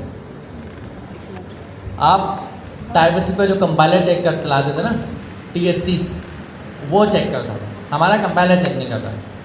हमारे पास 2 ऑप्शन है। अगर हम यहाँ टाइप लिखते हैं, एक जवाब ये इंटेलिजेंस जो VS कोड लेवल पे आ रही होती हैं वो हमें बता देंगे। अगर मैंने स्ट्रिंग लिखा है तो वो मुझे स्ट्रिंग के फंक्शन दिखाती हैं। ऐसा होता है ना, अगर मैं यहाँ टीचर्स नेम के आगे डॉट लगाऊंगा, देखें दिखा रही है, ये सिर्फ स्ट्रिंग वाले दिखा रही है या इंटीजर वाले दिखा रही है? ये इंटीजर वाले दिखा रही है। हाँ, काउंट है, लेंथ है ना। Bit count, bit length, XYZ, nominator, 2 bytes, something something. और अब अगर मैं इसको स्ट्रिंग कर दूँ, तो स्ट्रिंग वाली दिखाएगी। स्ट्रिंग कैपिटलाइज आ गया। एक तो ये फ़ायदा, आप बोलें टाइप लिखने का फ़ायदा ये है, VS कोड की इंटेलिजेंस मेरी बड़ी हेल्प करती है। डॉट लिखता हूँ, सारी चीज़ें बता देती है। एक फ़ायदा तो ये आ गया। कंपाइलेशन लेवल पे कोई फ़ायदा? कंपाइलेशन लेवल में फ़ायदा हो सकता है अगर ये कोड में चलाऊँ इस तरीके से। देखिए मैंने इसको इंटीजर करा, गलत करा। अभी का कोड सिंपल है, 2 वेरिएबल बने हुए। पहला वेरिएबल इंटीजर है लेकिन वैल्यू स्ट्रिंग है, दूसरा वेरिएबल इंटीजर है लेकिन वैल्यू कॉपी होकर आ रही है ऊपर वाली, वो प्रिंट हो रहा है। कोई कन्फ्यूजन नहीं है इसमें। इंटेलिजेंस वाला बात तो समझ में आ गई, जो VS कोड ऑटो सजेशन देता है, ऑटो कंप्लीट करता है, वहाँ तक तो क्लियर है। अब इसको मैं रन कर रहा हूँ। रन करने के लिए मैंने टर्मिनल खोला, रिफ्रेश करा, होपफुली नज़र आ रहा होगा सबको। पाइथन app.py चलाया। इसका मतलब इस कंपाइलर में मसला है, ये कंपाइलर चेक नहीं करता। अब इसके लिए आपके पास एक टॉपिक है, आपने जाके खुद सर्चिंग करनी है, जस्ट इन टाइम कंपाइलर। क्या? Just in time compiler package एक इंस्टॉल होता है मायपाई। जिस तरीके से Node.js में हम पैकेज इंस्टॉल करते थे, कौन सी कमांड होती थी? npm इंस्टॉल और पैकेज का नाम। यहाँ पर क्या कमांड है? जस्ट इन पिप इंस्टॉल और पैकेज का नाम मायपाई। जैसे ही आप ये लिख के इंटर करेंगे मायपाई इंस्टॉल हो जाएगा। मेरे पास ऑलरेडी हुआ है और मैं मायपाई से इस तरीके से अपना कोड चलाऊँगा। और इसने क्या करना है? एरर शो करना है। एरर आ गया? Yes sir. मैं बता देता हूँ, कमांड लिखी हुई है। आपके पास जो कोड आपको नज़र आ रहा है, इसको कोड को मैंने पाइथन से चलाया। मेरे पास पाइथन कहाँ से आई थी? पाइथन मैंने डाउनलोड करके इंस्टॉल करी थी। जिस तरीके से हम Node.js इंस्टॉल करते थे वैसे मैंने पाइथन इंस्टॉल कर लिया। पाइथन इंस्टॉल हो गई। पाइथन मेरे पास कौन सी नाम से चल रही थी? PYTHON। आप में से हो सकता है किसी के बाद नाम थोड़ा चेंज आ रहा हो, पाइथन 3 आ रहा होता है, किसी के बाद 3.12 आ रहा है, उसका मसला नहीं है। ये क्लियर है? इसमें कोई सवाल? पाइथन इंस्टॉल करी, पाइथन से कोड चला लिया। हमें पाइथन के कंपाइलर में एक प्रॉब्लम मिली। क्या प्रॉब्लम मिली? Type checking. टाइप चेक नहीं कर रहा। तो हमें पता लगा कि जस्ट इन टाइम कंपाइलर हमें प्रोवाइड करता है। क्या नाम है उसका? मायपाई। जैसे हमारे पास टाइप स्क्रिप्ट था TSC, हमने उसको इंस्टॉल कैसे करा? मायपाई को पिप इंस्टॉल मायपाई। और अब हमने पाइथन के बजाय मायपाई से जब अपनी फाइल को एग्जीक्यूट करा तो उसने एरर डिटेक्ट कर लिया। Yes sir. क्या डिटेक्ट करा उसने एरर? इंटीजर। आपने टाइप गलत दी है। और जब मैं इसकी टाइप सही करता हूँ, मैं वापस से स्ट्रिंग की क्लास लिखता हूँ यहाँ पर। स्ट्रिंग की क्लास लिख दी। Yes sir. अब चलाएं। अब एरर नहीं आया। तो सिर्फ मैंने क्या चेंज करा? कंपाइलर। कंपाइलर। ये कौन सा कंपाइलर? Just in time. तो ये चलते वक्त टाइप चेक करेगा। नहीं, एग्जीक्यूट भी होता है पाइथन में। एग्जीक्यूशन यही होती है। हाँ, वो वाले कंपाइल करा खाली, एग्जीक्यूट करने के लिए पाइथन है। तो आपके पास, लेकिन ये टाइपस्क्रिप्ट से मैच नहीं करना। टाइपस्क्रिप्ट बहुत एडवांस कंपाइलर है, उससे मायपाई को मैच नहीं करना। मायपाई सिर्फ आपको ये फैसिलिटी दे रहा है जो आपको नज़र आई है।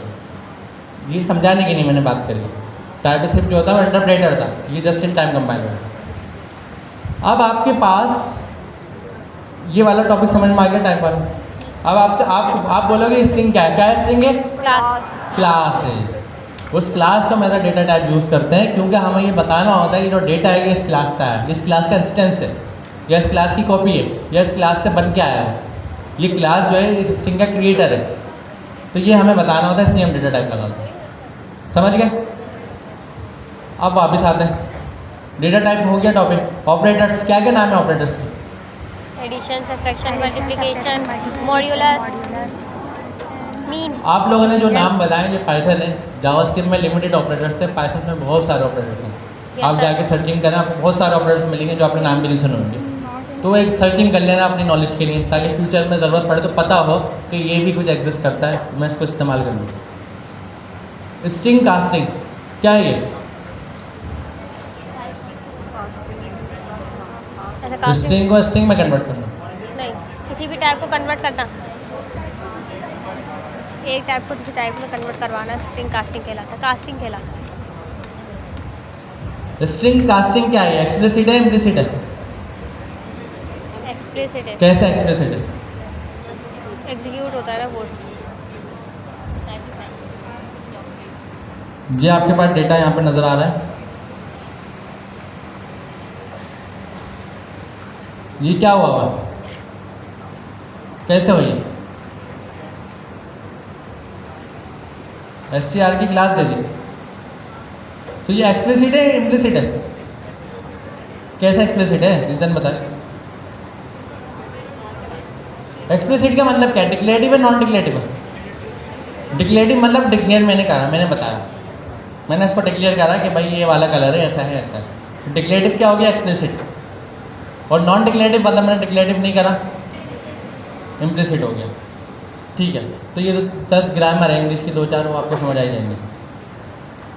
वापस आते हैं, चलें ये वाला टॉपिक तो इतना मसला आपके नहीं है। कंट्रोल फ्लो, इसमें क्या है? कंट्रोल फ्लो हमने नहीं देखा है, लेकिन एक्सप्लोर तो करा होगा ना किसने, क्लास में नहीं पढ़ा हमने। क्या लग रहा है नाम से?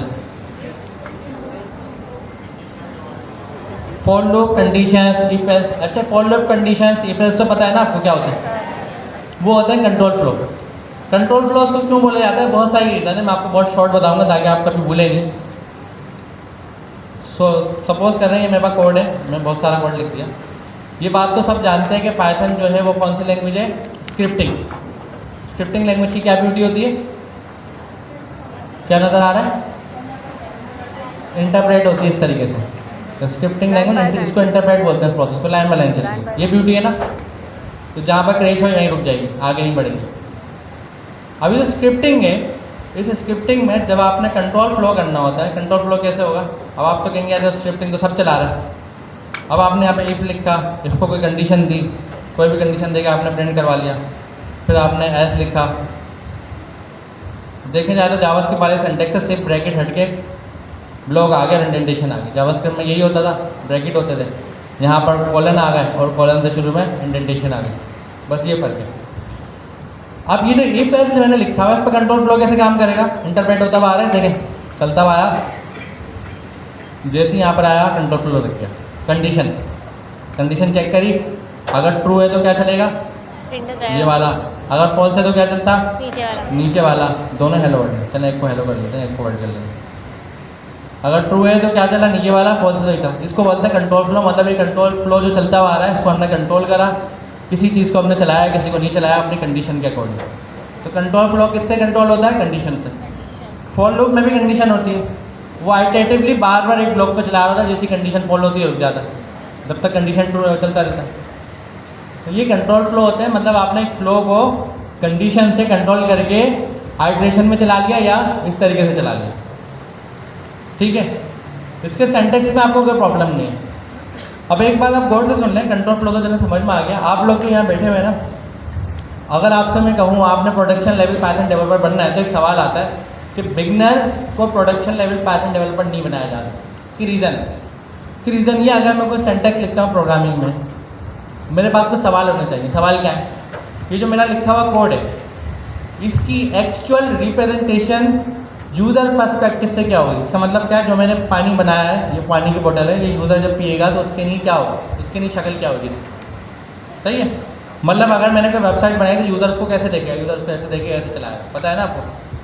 तो ये जो मैं कोड लिख रहा हूँ, इस कोड का रिप्रेजेंटेशन क्या बनेगा यूज़र के लिए, जो यूज़र इस्तेमाल करेगा मेरे प्लेटफॉर्म को, तो उसके लिए इफ एल्स की क्या लॉजिक काम कर रही होगी। मतलब आपके लिए इफ एल्स क्या खाली सेंटेक्स है, या आपके लिए इफ एल्स एक पूरी लॉजिक है जो आपको पता है कि यूज़र के लिए ये वाला काम कर सकती है। क्या है आपके लिए? लॉजिक। क्यों? क्योंकि आप लोग बिगनर नहीं हैं। आप लोगों को ये मालूम है मेरा लिखा हुआ कोड रियल वर्ल्ड में कैसे चलेगा, यूज़र उसमें क्या डेटा इंसर्ट कर सकता है, यूज़र का डेटा कहाँ पर आके मेरे पास बैकएंड पर सबमिट होगा, और उस डेटे के ऊपर मैं क्या काम करूँगा। मतलब अगर कोई क्लाइंट कोई अपनी बिजनेस रिक्वायरमेंट बताए, वो बोले भाई ये बॉटल मुझे सेल करनी है, तो आपको पता है उस बिजनेस रिक्वायरमेंट के पीछे मुझे क्या बनाना है और बनाने के लिए क्या कोडिंग करनी है। ये सवाल का जवाब आपको पता है, तो इसका मतलब आप बिगनर नहीं है, आपके पास जवाब है। इसका मतलब आप कोड कर रहे हैं, आप ये नहीं देख रहे हो सेंटेक्स, आप ये देख रहे हैं ये एक लॉजिक है जो ये काम करके देगी। आपकी नज़र में वो सेंटेक्स नहीं, आपकी नज़र में वो लॉजिक। तो इसका मतलब आपसे ये एक्सपेक्टेशन रखी जा सकती है कि आप पाइथन के बेस्ट डेवलपर बनो, क्योंकि आप सेंटेक्स की हद तक नहीं, आप सेंटेक्स से आगे निकल रहे हो। अगर हमें कोई बिल्डिंग बनाते हैं, उसमें 4 लोग रह रहे हैं, तो उस बिल्डिंग को बनाने में हमें ज़्यादा मेहनत नहीं करनी, छत डालेंगे 4 लोग रह लेंगे, क्या मतलब। लेकिन अगर एक बिल्डिंग में 50,000 लोगों की सर्कुलेशन हो, आना जाना हो, तो उसको आप ऐसे बना लेंगे सिंपल तरीके से। नहीं। उसमें हर एक डिपार्टमेंट इन्वॉल्व होगा, हर एक एक्सपर्ट स्टेक होल्डर इन्वॉल्व होगा। उस बिल्डिंग को बनाने से पहले मट्टी चेक करी जाएगी, अब परमिशन ली जाएगी गवर्नमेंट से, अलग अलग स्टेक होल्डर आएंगे, वो अपना काम करेंगे, आर्किटेक्चर आएगा। मतलब बिल्डिंग बनने से पहले सारी प्लानिंग होगी, पहले से पता होगा बिल्डिंग का हाइट क्या होगी, कहाँ पर जाएगा, हवा का रुख क्या होगा, क्या क्लाइमेट है, पानी कहाँ से आएगा, XYZ सब पता होगा। सारी परमिशन पहले से होंगी, स्टाफ पहले से हायर होगा, कंपनी से कॉन्ट्रैक्ट होंगे, भाई इस तारीख को इतने बजे आपने इतने लोग मुझे देने और ये काम करेंगे, हर चीज़ पहले से तय होगी। फिर जाके वो बिल्डिंग आप बनाएंगे। इसका मतलब क्या होता है कि अगर मेरे पास 50,000 लोग, तो क्वालिटी, आर्किटेक्चर, डिज़ाइन पैटर्न, आप ये सारे नाम आप रिपीट करना है। डिज़ाइन पैटर्न रिपीट करो, पैराडाइम, आर्किटेक्चर, सिस्टम डिज़ाइन, ये सारी नॉलेज आपके पास होंगी जब भी एक ऐसी एप्लीकेशन बनेगी जिसमें 50 मिलियन यूज़र का ट्रैफिक है। क्योंकि 50 मिलियन का मतलब है मेरा कोड में छोटी सी गलती पूरा बिजनेस गिरा देगी। 50 मिलियन का मतलब अगर एक बंदा 1 रुपया कमा के दे रहा है, 50 मिलियन का नुकसान हो जाएगा, 2 लोग थोड़ी हैं। तो उसका मतलब कोडिंग के अंदर भी सिर्फ सेंटेक्स काफ़ी नहीं है। सेंटेक्स से पहले पैराडाइम है, डिज़ाइन पैटर्न है, लॉजिक है, रिक्वायरमेंट्स हैं, वो हैं तो सेंटेक्स आता है बाद में। पहले आपको ये पता होता है मुझे करना क्या है, फिर आपको देखते हैं जो मुझे करना है कौन से वाले काम से किस तरीके से होगा। तो जो सर ने अभी मसल मेमोरी का नाम दिया था थोड़ी देर पहले इंटरव्यू में, सर क्या बता रहे थे, सर कह रहे थे कि अगर आपको कोडिंग हाथ से लिखना आती तो आपको याद हो जाती है, मतलब आपके सबकॉन्शियस माइंड में वो एक्सपीरियंस आ जाती है, आपको एक्सपीरियंस होता है खुद ब खुद। तो जब आपको कोई लॉजिक मिलती है तो आप उस लॉजिक से कोडिंग खुद लिखते हो, आप बोलते हैं इस लॉजिक से ये लिखना है, इस लॉजिक से ये लिखना है। आप सिंटैक्स नहीं देखते, आप लॉजिक देखते। तो आप इस पर आपका जो टारगेट है वो ये है कि आपने पाइथन इस लेवल की पढ़नी है कि SpaceX जो सबसे अच्छा पाइथन का इंटरव्यू लेती है, उस लेवल पे जाकर पाइथन का इंटरव्यू दे सकें या उसके डेवलपर के साथ उसके लेवल का काम कर सकें। तो इसका मतलब सेंटेक्स अच्छा करना है। क्या इसका मतलब सेंटेक्स याद करना है? क्या करना है? तो इसका मतलब है कि पैराडाइम पे वर्किंग करनी है, डिज़ाइन पैटर्न के ऊपर वर्किंग करनी है, एक कोड को स्केलेबल कैसे बनाएं उसके ऊपर वर्किंग करनी है। अब कुछ सवाल आता है, अगर आप इंटरव्यू में गए, इंटरव्यू में कुछ सवाल हो सकते हैं आपसे। आप इंटरव्यू में जाते हैं, नॉर्मली ये लिस्ट एंड टपल, क्या लॉजिक है इसके बिहाइंड, क्या है ये लिस्ट एंड टपल? अरे इम्यूटेबल और म्यूटेबल। लिस्ट एंड टपल क्या है? अरे तो दोनों में हो रहा है लिस्ट एंड टपल में। सर म्यूट और इम्यूटेबल और म्यूटेबल होते हैं। आप भी कह रहे हैं टपल स्टैटिक है, लिस्ट डायनेमिक है। कितने लोग एग्री कर रहे हैं टपल स्टैटिक है, लिस्ट डायनेमिक है? सही बात है ना, इसमें घबराने का।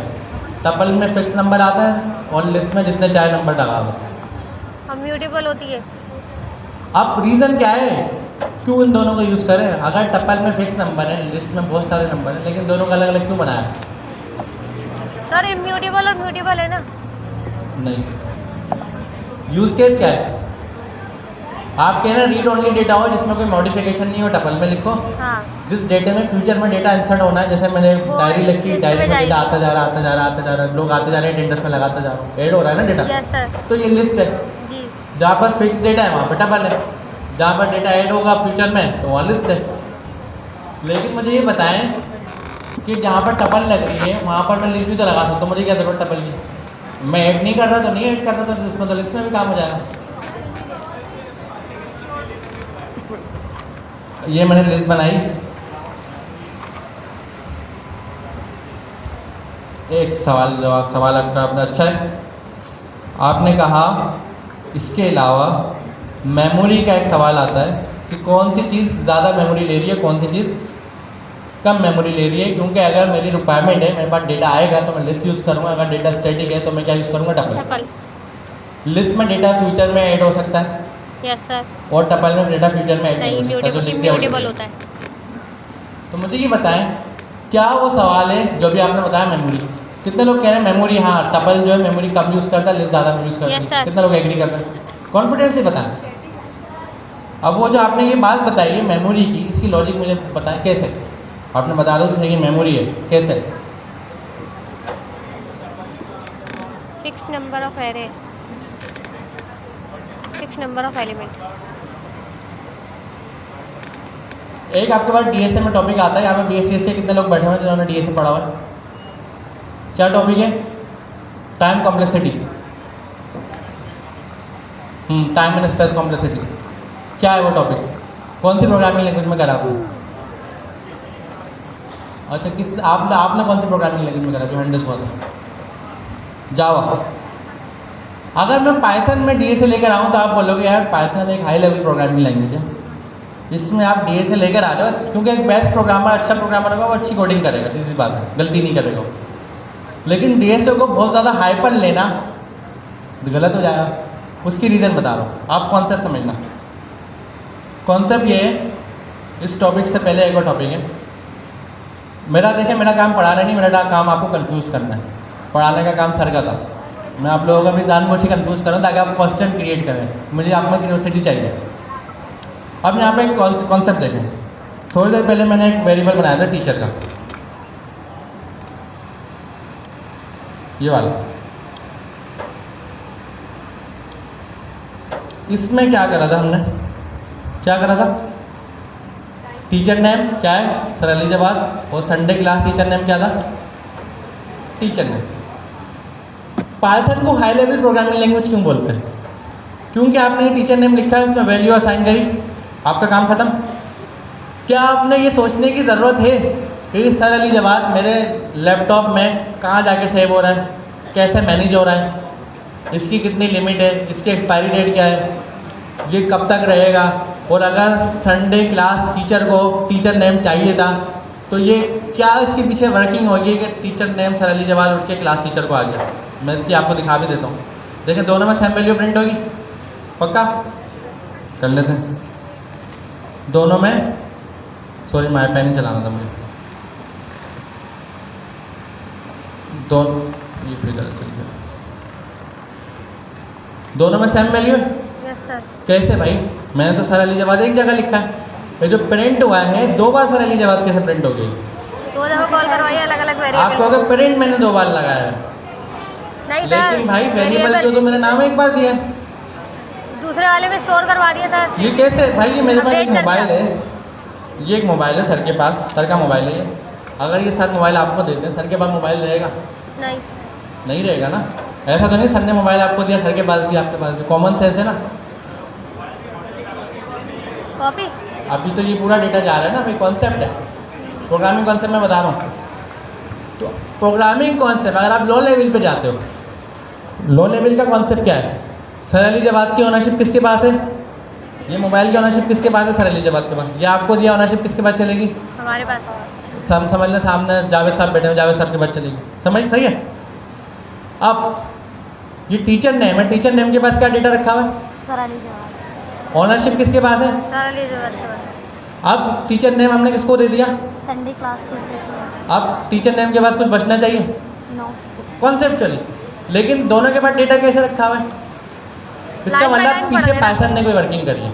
ये वर्किंग हमने नहीं करी और हमें सोचने की ज़रूरत ही नहीं है। इसको बोलते हैं हाई लेवल।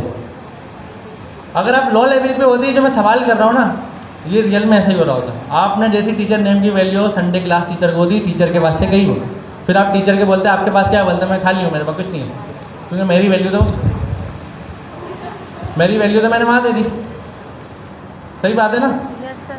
अब क्या कॉन्सेप्ट आपके माइंड में आ रही है? पीछे कौन वर्किंग कर रहा है? सारी है पाइथन। पाइथन वर्किंग कर रहा है। और आपको क्यों सोचने की ज़रूरत नहीं है पाइथन क्या कर रहा है? High level. हाई लेवल का मतलब ये होता है आपने अपना काम कर दिया, बाकी पाइथन संभाल लेगा। और लो लेवल में क्या होता है? हर चीज़ जाके खुद देखी। मैंने आपको एक कॉमन प्रॉब्लम बता दी है, ये प्रॉब्लम थी।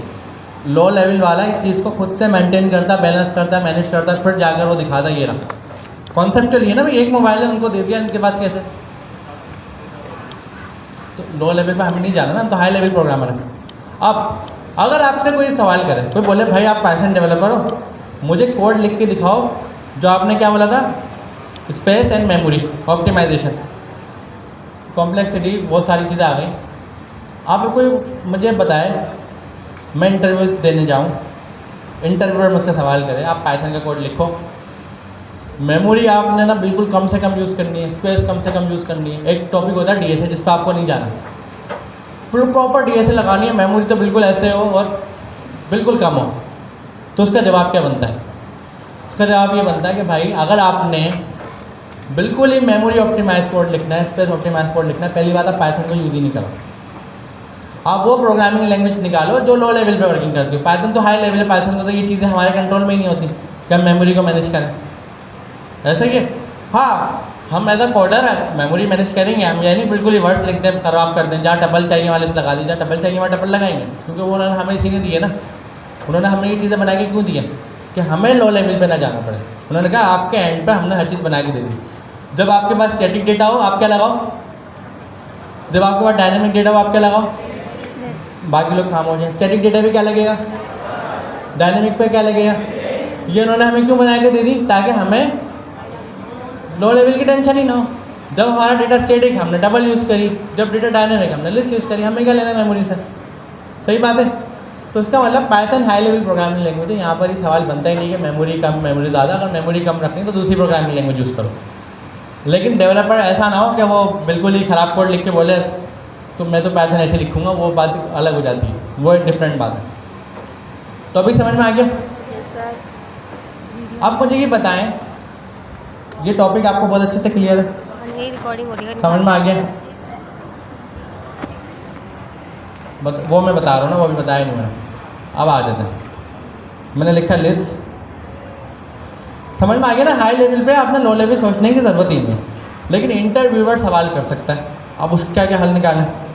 मना तो नहीं करेंगे ना इंटरव्यूअर को, भाई मुझसे ये सवाल नहीं पूछो, वरना मुझे नहीं, तो मुझे पढ़ के आना पड़ेगा ना फिर। तो पॉजिटिव सोचे ना भाई।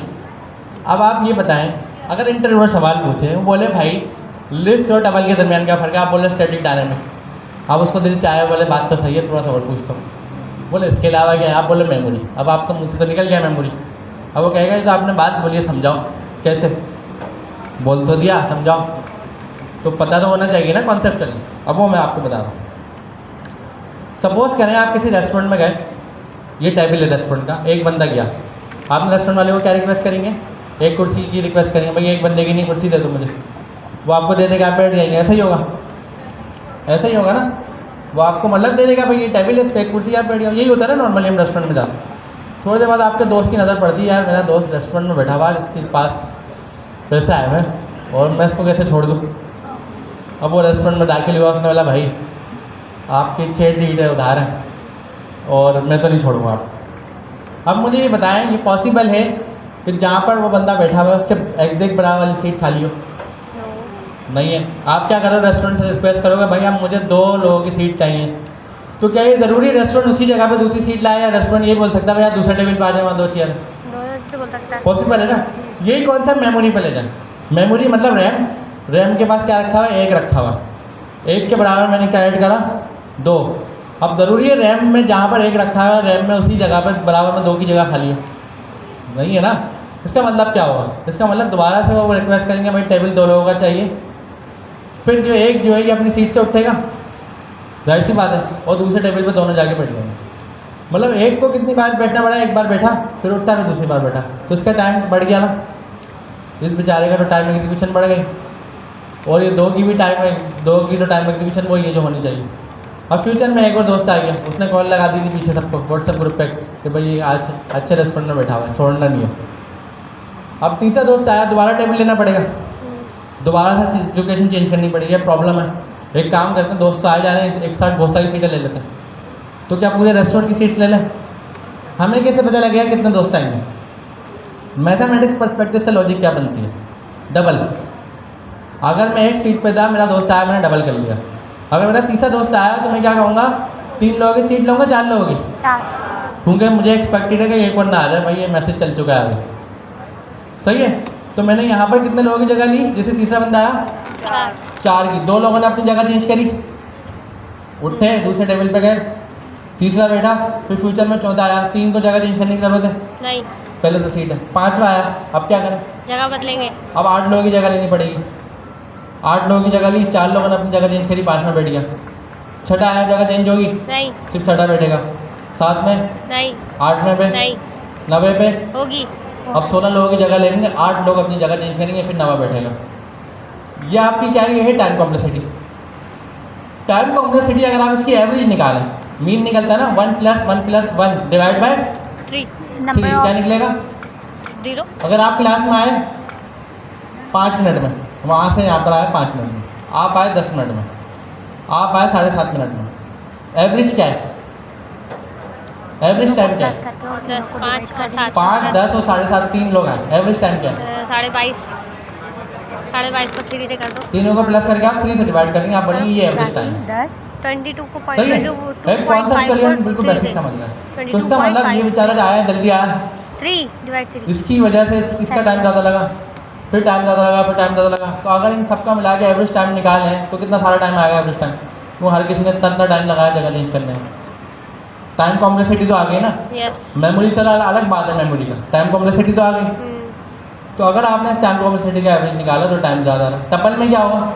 फिक्स है। 3 लोग निकले, 3 लोग रेस्टोरेंट में गए, उन्होंने कहा 3 सीटें चाहिए, तीनों बैठ गए। प्रॉब्लम होगी बार बार टेबल चेंज करने की? नहीं। टाइम कॉम्प्लेक्सिटी ज़्यादा लगेगी, नहीं। लिमिटेड होगी, जितना टाइम तीनों का लगा वही की टाइम।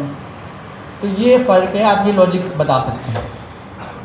ये बिल्कुल बेसिक लॉजिक है आप कि मैं लिस्ट और टपल इसलिए यूज़ कर रहा हूँ, उसमें टाइम कॉम्प्लेक्सिटी है, इसमें टाइम कॉम्प्लेक्सिटी नहीं है। लेकिन अगर रिक्वायरमेंट लिस्ट वाली हुई तो लिस्ट यूज़ करनी पड़ेगी, अगर रिक्वायरमेंट टपल वाली हुई तो टपल यूज़ करना पड़ेगा। अब ऐसा नहीं है कि आप लिस्ट यूज़ ही ना करें, आप बोले भाई मुझे ऐसा करना ही नहीं, रिक्वायरमेंट के अकॉर्डिंग फैसला हो। जी, ये सिर्फ एक मैंने कॉन्सेप्ट बताया, इस कॉन्सेप्ट का आपके रियल लाइफ से कोई लेना देना नहीं। इंटरव्यू में अगर कोई सवाल करे तो आपको पता होना चाहिए बैकग्राउंड पे ये काम हो रहा है। इसकी सिंपल रीज़न है, सिंपल रीज़न ये है, एक बैकग्राउंड की वर्किंग बताता हूँ, आप लोग थोड़ा सा शॉक हो जाओगे ये क्या हो रहा है। अभी थोड़ी देर पहले एक मैंने वेरिएबल बनाया था, मुझे ये बताएं इम्यूटेबल और म्यूटेबल का वर्ड आप लोग यूज़ कर रहे थे, ये जो स्ट्रिंग है ये म्यूटेबल है, म्यूटेबल है? कैसे? अपडेट हो जाएगा। चेंज नहीं होगा, डायरेक्ट रिप्लेस होगा। हाँ। ऐसा ही है। इसका कॉन्सेप्ट क्या जाता है म्यूटेबल और म्यूटेबल का? ये क्या कॉन्सेप्ट है? चेंज नहीं होगा, डायरेक्ट रिप्लेस होगा। स्ट्रिंग को अगर आप चेंज करोगे तो क्या पुराना वाला स्ट्रिंग भी रहेगा, नया भी आ जाएगा? नहीं, अपडेट रिप्लेस कर जाएगा। रिप्लेस कर जाएगा। नंबर में भी अगर हम प्लस कराते हैं तो हम दोबारा से वेरिएबल को इस्तेमाल करके प्लस कराते हैं। सही है, मतलब रिप्लेस हो रहा है। लेकिन लिस्ट में ऐसा होता है? नहीं, लिस्ट में तो वो डेटा रहता है, उसमें मजीद डेटा ऐड होता है।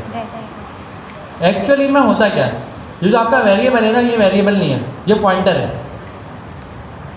आपके पास बैकएंड के ऊपर एक ऑब्जेक्ट होता है सी के अंदर, स्ट्रक्ट बना हुआ था, इसमें एक सिंबल के नाम का ऑब्जेक्ट होता है। वो क्या करता है, सारे वेरिएबल के नाम रख लेता है, खाली नाम रख लेता है। जब भी कोई वेरिएबल दूसरे वेरिएबल से बात करता है तो वेरिएबल से बात नहीं करता, वो वेरिएबल की एक लोकेशन होती है, वो एक लोकेशन दूसरी लोकेशन से बात करती है, जिसको हम पॉइंटर बोलते हैं। वेरिएबल का काम है पॉइंट करना, भाई मेरा डेटा वहाँ रखा हुआ। वेरिएबल के पास डेटा नहीं है, वेरिएबल को पता है कि डेटा वहाँ रखा हुआ, तो उस जगह की लोकेशन है ना, उस जगह की कोई लोकेशन है। इसी तरीके से जो सरली जवाब लिखा हुआ है, ये वेरिएबल ने किसी जगह पर रखवा दिया। अब वेरिएबल को ये पता है ये रखा हुआ कहाँ है, इसको हम बोलते हैं मेमोरी लोकेशन। तो जब संडे क्लास टीचर ने आया, उन्होंने कहा सरली जवाब को, तो उसने क्या करा, उस मेमोरी लोकेशन से डेटा उठाया और दूसरी मेमोरी लोकेशन पर उसकी कॉपी बना दी। तो इसलिए हम इसको क्या बोलते हैं, इम्यूटेबल। इम्यूटेबल क्यों बोलते हैं, क्योंकि सेम मेमोरी लोकेशन पर अपडेट नहीं हुआ, उसको उठाया और दूसरी जगह पर उसका दूसरी चीज़ बनाई, दूसरी कॉपी बनाई। अगर ये टेबल है, इस टेबल के ऊपर सामान रखा हुआ है, अगर इस सामान के साथ मज़ीद सामान आता है तो हम इसको क्या बोलेंगे, म्यूटेबल है इम्यूटेबल? म्यूटेबल, क्योंकि चेंज हो रहा है ना, आता जा रहा है। और अगर इजाज़त दी नमाज को कोई सामान आया नहीं, सामान आया तो मतलब सारा हटाओ फिर नहीं आया, इम्यूटेबल। तो स्ट्रिंग और लिस्ट के इंटीजर के केस में क्या होता है? इम्यूटेबल, पुराना वाला हटता नहीं आता है, इसका मतलब नई मेमोरी लोकेशन एलोकेट करता है। और लिस्ट के केस में क्या होता है? सब वही रहता है, नई चीज़ ऐड होती रहती है। तो इसका मतलब एक टॉपिक यहाँ पर आता है, pass by reference. Pass by reference कितने लोगों को सुना हुआ ऐसा लग रहा है? हमने सुना हुआ, बस सुना हुआ तो सारों ने ना, सुना हुआ कितने लोगों ने? टाइप स्क्रिप्ट का बहुत बड़ा कॉन्सेप्ट था ये जी। क्या कॉन्सेप्ट है?